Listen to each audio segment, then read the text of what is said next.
வணக்கம். நான் உங்கள் வள்ளிச்செல்வலிங்கம். சமீபத்தில் நான் படித்த ஒரு சின்ன சிறுகதையை உங்ககிட்ட பகிரலாம் அப்படிங்கிறது தான் இந்த காணொளி.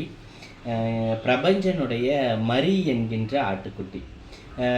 ரொம்ப அற்புதமான சிறுகதை. ரொம்ப எளிமையாக, வாசிக்கிறதுக்கு ரொம்ப இலகுவாக, சின்ன சின்ன சொல்லாடலில் மிகப்பெரிய ஒரு பிரச்சனைக்கு ஒரு எளிய தீர்வு இந்த புத்தகத்தில் கொடுத்துருக்கிறாரு. அப்படி என்ன பிரச்சனை அப்படின்னா, நவீன காலங்களில் ஆசிரியர்களுக்கும் மாணவர்களுக்கும் இடையே உள்ள அந்த மனப்போராட்டம். அப்படி என்ன மனப்போராட்டம்? சில ஆசிரியர்கள் சொல்லுவாங்க, சார் அவன் சொன்னால் கேட்கவே மாட்டான் சார், அவன் என்றைக்குமே கேட்க மாட்டான். என்னன்னு நினைக்கிறீங்களா? நான் அவனை குறை சொல்கிறேன்னு நினைக்கிறீங்களா?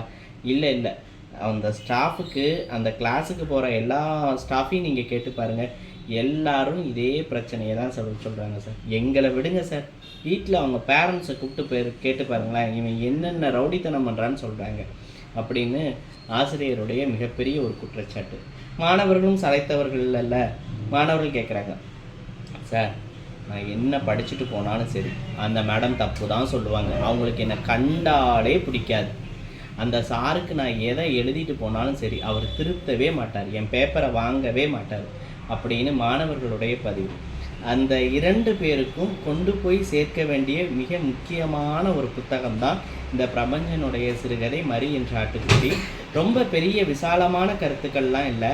என்னென்னா, சில மனப்போராட்டங்களுக்கு எளிய தீர்வு கொடுக்கக்கூடிய ஒரு அற்புதமான கருத்து. கண்டிப்பாக வாங்கி படிங்க, நிச்சயம் பிடிக்கும்.